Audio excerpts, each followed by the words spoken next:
جاهز يا فنان؟ جاهز.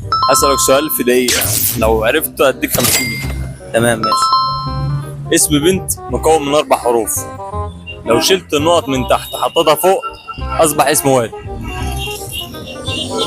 4 حروف. اسم من. سهل على فكرة. شلت ال4 نقط من تحت هي. مش 4 نقط، هو 4 حروف. اه. لو شلت النقط من تحت حطيتها فوق هيبقى اسم واد. أنا حددت الحروف ما حددتش النقط. لا صعبة ماشي. يا عم فكر. اسم من عندك بسملة مثلا. أحي أحي لا. الواد هيبقى إيه؟ اسمها الواد هيبقى نسمة مثلا. اه لا لا.